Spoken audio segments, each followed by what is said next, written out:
It's time to review Cowboy Bebop.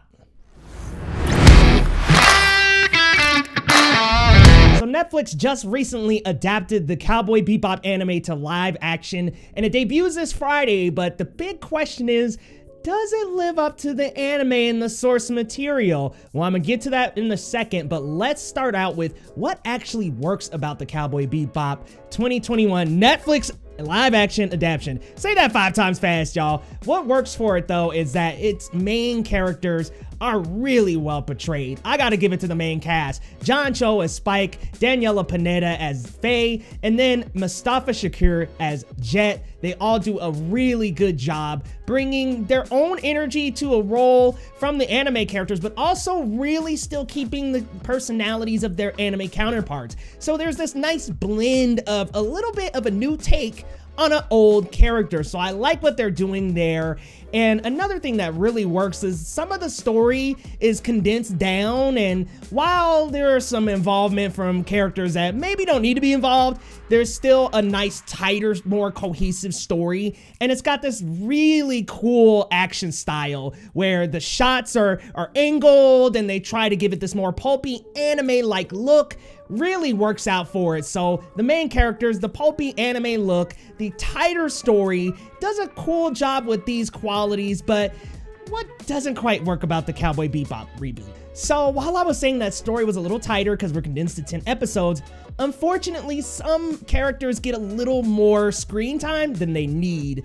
Namely Vicious and Julia, who are in the anime, but tend to be more in the background and just built up in very subtle ways through the series in order to make a grand finale. But here, they are in every episode, and it's just a little bit overkill to keep having them. Another problem, some of the acting. Some people can get a little stiff. John Cho, when he's by himself, is a little stiff.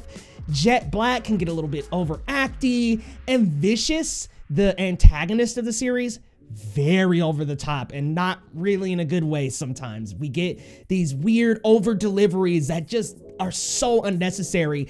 And I'm sorry, the lady who plays Julia, unfortunately, the line delivery is just not there. It's inorganic. It sounds like she's reading straight from the script sometimes, and it just feels statuesque in nature. So a couple of different problems here. And while I was liking the tilted shots with some of the action, I think while they were doing the tilts, just setting up scenes and for dialogue, it became way too much.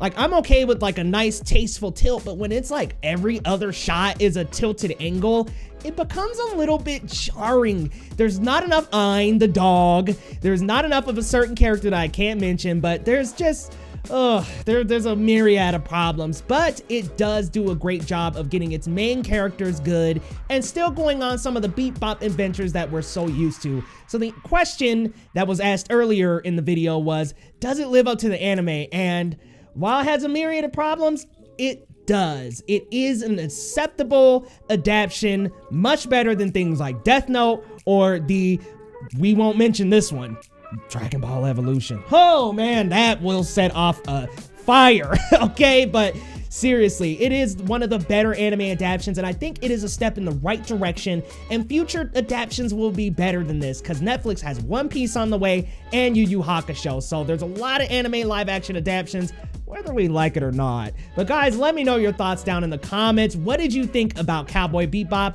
If you're gonna check it out, let us know. How do you feel about it? What do you think? Does it live up to the anime?